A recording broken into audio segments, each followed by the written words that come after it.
Hola a todos, somos el equipo encargado de analizar el derrame de hidrocarburos en el río San Juan, en Cadereyta Jiménez, Nuevo León. El día de hoy les vamos a explicar qué es un hidrocarburo, cómo interactúa con el agua y los impactos ambientales que este derrame tuvo en cuestión con el río. Además les presentaremos nuestra propuesta de solución. Acompáñanos para este análisis. Los hidrocarburos son compuestos orgánicos formados únicamente por átomos de carbono y átomos de hidrógeno. Estos son la base del petróleo y del gas natural. Además, existen diferentes tipos de hidrocarburos, como los alcanos, los cicloalcanos, los aromáticos y pues todos estos están presentes en el petróleo. Vamos a comparar las estructuras moleculares de los hidrocarburos con las del agua. El metano, en CH4, por ejemplo, tiene una estructura tetraédrica y es una molécula no polar, mientras que el agua, H2O, tiene una estructura angular, con un ángulo de 104.5 grados, lo que la hace polar. Estas diferencias en polaridad explican por qué el petróleo no se mezclan con el agua.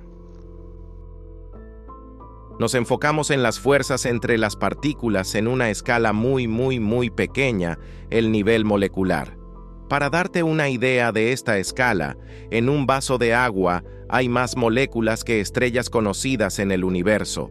Ahora, todas estas moléculas están en movimiento constante, moviendo, vibrando y girando.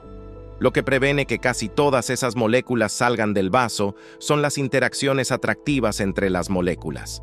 La fuerza de las interacciones entre el agua, sí mismo, y otras sustancias es lo que queremos decir cuando decimos energéticos. Puedes pensar las moléculas de agua en una danza constante, como una danza cuadrada, donde constantemente y rápidamente intercambian compañeros. Simplemente, la habilidad para que las sustancias interacten con el agua, balanceada con cómo interrumpen cómo el agua interacta con sí misma, juega un papel importante en explicar por qué ciertas cosas se mezclan bien con el agua y otras no. Las propiedades de los hidrocarburos, como la solubilidad, densidad y viscosidad, varían según su tipo. Por ejemplo, el metano es un gas apolar que se disuelve mal en el agua. El benceno, aunque es líquido, es tóxico y no se mezcla fácilmente con el agua debido a su estructura apolar. En cambio, el agua es polar y forma enlaces de hidrógeno, lo que le da su alta cohesión y capacidad de disolución de otras sustancias. Las interacciones intermoleculares entre los hidrocarburos y el agua son mínimas, debido a sus diferencias en polaridad. El agua forma enlaces de hidrógeno, mientras que los hidrocarburos solo tienen fuerzas de dispersión de London. Esto es lo que provoca que el petróleo forme una capa en la superficie del agua, en lugar de disolverse en esta. Existen diferentes técnicas para poder separar los hidrocarburos del agua. La más común es el uso de diferentes barreras flotantes para poder así contener el derrame y posteriormente extraer el petróleo. También existe el uso de diferentes dispersantes químicos, sin embargo, a la larga, esos terminan siendo maliciosos al cuidado del medio ambiente. Este tipo de derrames tiene un impacto devastador en los ecosistemas acuáticos. La capa de petróleo que se forma en la superficie del agua impide la entrada de luz solar, afectando la fotosíntesis y reduciendo los niveles de oxígeno.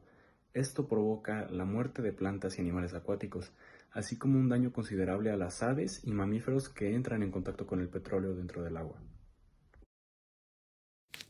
El derecho al agua y a un medio ambiente sano es fundamental para las comunidades afectadas por estos derrames.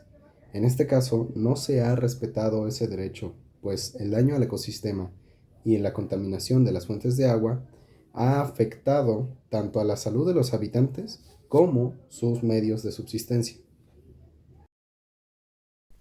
Nuestra propuesta para solucionar el problema incluye la bioremediación mediante el uso de bacterias especializadas en la degradación de hidrocarburos. Estos microorganismos pueden metabolizar los compuestos contaminantes, transformándolos en sustancias menos dañinas para el medio ambiente. Además, proponemos fortalecer los programas de restauración ecológica en la zona. En conclusión, los derrames de hidrocarburos, como el que ocurrió en Cadereyta, tienen consecuencias ambientales y sociales muy profundas. Es esencial implementar soluciones como la bioremediación y mejorar la supervisión de la infraestructura para prevenir futuros accidentes. Gracias por acompañarnos en este análisis.